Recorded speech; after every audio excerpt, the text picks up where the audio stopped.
बचकानी बातें इनको करना बंद करनी चाहिए। मोदी की नाली में मिलता है, फिर उचक गए। गुजरात की नाली में मिलता है गैस। देखिए गुजरात की नाली में मिलता है पेट्रोल। नाम क्यों ले रहे बोल रहे थे? गुजरात की नाली में पेट्रोल मिलता है। में नहीं बोलने दूंगा, गुजरात की नाली में पूरी डिबेट में नहीं बोलने दूंगा। मैं वापस से कह रहा हूँ, मैं पूरी डिबेट में नहीं बोलने दूंगा। पूरी डिबेट खराब हो जाएगी आपकी।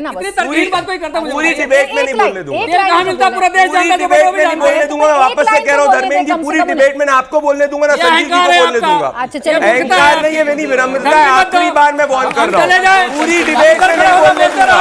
पूरी डिबेट में नहीं बोलने दूंगा आपको।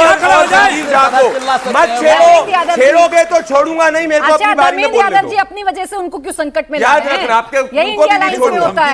बोले अगर आप मुझे डिबेट को चलने दें। आप चाहते हैं देश के सामने बातें आए, बोले आप यहाँ पे दादागिरी बंद करिए। अच्छा बोले, जल्दी बोले प्रदीप भाई। तेल अखिलेश यादव के घर पे नहीं मिलता है, तेल 10 जनपद पे नहीं मिलता है। तेल चलो भैया अब बोलो, बोलो अखिलेश के प्रवक्ता बोलो, इतनी क्या दिक्कत हो रही है? देखिए ये इसलिए मुझे नहीं बोलने दे रहे क्योंकि इनको घबराहट है। जैसे जैसे मैं बोलूंगा ऐसे ऐसे जैसे टोटी छोड़ के गए थे, डिबेट छोड़ के चले जाएंगे। ये दिक्कत है। अगर सच में अखिलेश के प्रवक्ता हो तो सुनो, मैं आपको सुन रहा था, सुनो। देखिए प्राची जी, मैंने आपके डिबेट के रूल्स को फॉलो किया। जब ये बोलेंगे मैं कह रहा हूँ खुलेआम से इनको नहीं बोलूंगा। बोले तेल अखिलेश के घर पे नहीं मिलता है, तेल 10 जनपद पे नहीं मिलता है। दुनिया के अंदर तेल का संकट है। ये कह रहे 2 महीने पहले क्यों नहीं बढ़ा? कितने आम आदमी विरोधी लोग हैं, ये चाहते थे पहले दिन ही महंगाई कर दो, जिससे ये लोग राजनीतिक अवसरवादिता के तहत देश के अंदर अपनी राजनीतिक रोटी सेके। अरे भैया, अगर चुनावों से इतनी दिक्कत है तो 1 नेशन 1 इलेक्शन में क्यों नहीं समर्थन करते हो? इनको दिक्कत इस बात की है प्राची जी कि दुनिया में महंगाई की सबसे कम मार भारत के अंदर हुई है। म्यांमार में 112% पेट्रोल डीजल बढ़ा है, यूएई के अंदर 86% बढ़ा है, अमेरिका में 48% बढ़ा है, चीन में 25% बढ़ा है और भारत में सिर्फ 3% बढ़ा है। भारत की सरकार ने सबसे कम महंगाई की मार इधर रखी है। तीसरी बात, भाई भारत की वजह से संकट नहीं हुआ है।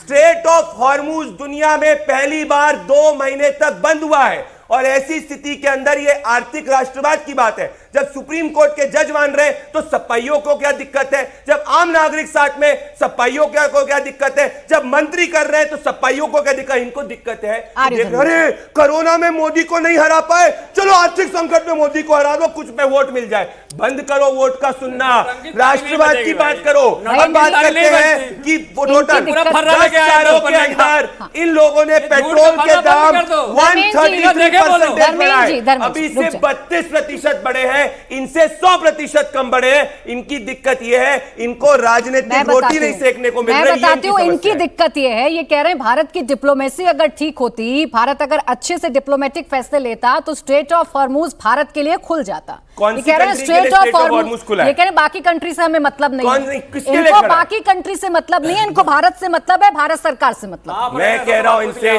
भारत से ही मतलब है, तभी भारत के जहाज पास हो रहे हैं। क्या भारत पे टैक्स लगा है? अभी ईरान के फॉरेन मिनिस्टर यहां पे आए थे, उनके सामने कहा स्ट्रेट ऑफ हॉर्मुज जो है उसको खुलना चाहिए। इसके पहले रशियन फॉरेन मिनिस्टर ने कहा कि भारत के साथ हम लॉन्ग टर्म स्ट्रेटेजिक तय करेंगे। यूएई में जहां प्रधानमंत्री जी गए वहां पे लॉन्ग टर्म एलपीजी की डील करी है, पर इनको नहीं दिखेगा। इनको समस्या यह है कि भारत का आम नागरिक सड़क पे क्यों नहीं निकल रहा? भीड़ तंत्र जो अरविंद केजरीवाल कन्वर्ट करना चाह रहे थे, लेकिन प्रदीप भंडारी जी, 2 बातें भी एक साथ नहीं हो सकती ना। एक तरफ आपकी सरकार कहती है सब ठीक है, एक तरफ आपकी सरकार कहती है हमारे पास स्टॉक्स हैं, एक तरफ पेट्रोलियम मिनिस्टर कहते हैं सब ठीक है, सब अंडर कंट्रोल है, और दूसरी तरफ महंगाई की मार जनता पर डाल देते हैं। तो दोनों चीजें एक साथ नहीं हो सकती। हम में से सब में से किसी को नहीं पता कि ये वैश्विक संकट कब तक चलेगा। मैं इनसे पूछता हूं, 1 दिन चलेगा, 1 महीने चलेगा, 10 दिन चलेगा, 5 दिन चलेगा? आप बताइए कितने दिन चलेगा? अरे अमेरिका को भी नहीं पता कितने दिन चलेगा, ईरान को भी नहीं पता कितने दिन चलेगा, किसी को नहीं पता है। तो हम कंटिजेंसी की बात करें। अरे तुम पढ़ लिख के नहीं आते, तुम मदरसा में पढ़ते हो,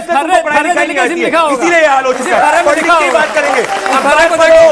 न्यूज चैनल देखो, झूठ का पर्चा लेके आओ, लिखाई करो, झूठ का पर्चा लेके आओ, झूठ का, तब जाके सत्ता में झूठ का आओगे। पर्चा लेके आओ, पढ़ना शुरू कर दो। धर्मेंद्र यादव जी, आप चाहते हैं कि मैं डिबेट को अच्छे से करूं और जनता को समझ में आए, तो एक दूसरे के बीच में बोलना छोड़ना होगा, क्योंकि जनता के सरोकार का मुद्दा है, हमारे देश का मुद्दा है। अब संजीव जी, सवाल यही है, सरकार ये कह रही है हम पहले दिन कर देते, तब भी आप चिल्लाते, तब भी आप कहते कि सरकार को देखिए देश की चिंता नहीं है, दुनिया ने नहीं बढ़ाए, हमारे देश ने बढ़ा दिए। सरकार ने आज बढ़ाए हैं, तब भी आपको दिक्कत है कि देखिए आज क्यों बढ़ा दिए, तो चुनाव को देखकर फैसला है, करे तो करे क्या सरकार? नहीं, हम ये कह रहे हैं कि जो आवाहन अब आज कर रहे हैं वो 3 महीना पहले कर सकते थे। 3 महीने पहले ही अब महंगाई देखिए, करते क्या? ये गलत बात 3 महीने है। ये पहले गलत- ये महंगाई गलत बात पार्टनर है। है। मैंने बीच में नहीं बोला, सुनो मेरी बात, मैंने बीच में नहीं बोला। तो क्या वो सुनने की क्षमता रखो तुम। आप इनके साथ में इनको चुप कराइए, प्राची ऐसे में डिबेट नहीं करता। ये मूर्खों से डिबेट नहीं करता मैं। अगर ऐसे बहस करेंगे तो फिर चर्चा नहीं हो पाएगी। ये मूर्खों से डिबेट नहीं करता मैं, ये मूर्खतापूर्ण डिबेट नहीं करता मैं। चुप कराइए इनको, मैं चुपचाप सुनता रहा, चुपचाप सुनो, चुपचाप सुनो। अरे तुमसे भी मैंने मूर्खतापूर्ण बातें नहीं, मूर्खतापूर्ण बातें नहीं। प्रदीप जी, आप सरकार में थोड़ा बड़ा दिल दिखाइए। अगर देश देख रहा है, मूर्खों की तरह व्यवहार करना बंद करो, मूर्खों की तरह व्यवहार करना बंद अरे करो। मुक्ता आप करते हो, पंजाब में 15 गाड़ियों में घूमते हो, दारू तुम पी के बोलने नहीं दूंगा फिर। अच्छा रुक जाए, देश देख रहा है। देश देख रहा है। मेरा कहना बस इतना है कि प्रधानमंत्री 3 महीना पहले भी आह्वान कर सकते थे। ठीक है। पूरे विश्व पिछले 3 महीने से तैयारी कर रहा है कि अगर ये संकट हो, इस संकट से हम कैसे जूझेंगे। परेशानी यह है कि देश के प्रधानमंत्री को देश के प्रबंधन की जिम्मेदारी थी, लेकिन देश के प्रधानमंत्री चुनाव के प्रबंधन को चुना, और चुनाव के प्रबंधन की बात जब आती है, चुनाव की प्रबंधन की बात जब आती है, इसका मतलब अरविंद केजरीवाल पंजाब में क्या कर रहे हैं? ऐसे डिबेट नहीं करूंगा। ये इनको या तो चुप कराइए, या तो चुप कराइए, या तो कहिए तुम मूर्ख हो। आपका साथी सबसे बातें बंद करो, मूर्खतापूर्ण बातें बंद करो, इसीलिए दिल्ली में बातें बंद प्रदीप करो। जी, I am requesting you please, ऐसे नहीं हो पाएगा। नहीं, चर्चा प्राची जी, करनी इन्होंने है। 8 बार आप रिजेक्ट चाहते किया, हैं- इनको दूसरी बारी आप किया चाहते हैं कि सरकार का पक्ष है तो प्लीज बिल्कुल। रुक जाएं, आप दोनों की बात आने दीजिए। तो परेशानी यह है कि जब प्रधानमंत्री को देश के प्रबंधन की जिम्मेदारी 12 साल से करनी थी, उन्होंने चुनाव का प्रबंधन किया। ठीक। ये 3 महीने क्यों नहीं आह्वान किया? क्योंकि बंगाल में चुनाव था, ठीक। बंगाल में चुनाव का प्रबंधन कर रहे थे, देश का प्रबंधन भूल गए। तो इसका मतलब यह है कि नरेंद्र मोदी जी देश के प्रधानमंत्री कम है, बीजेपी के प्रचार मंत्री ज्यादा हैं, चुनाव मंत्री ज्यादा हैं।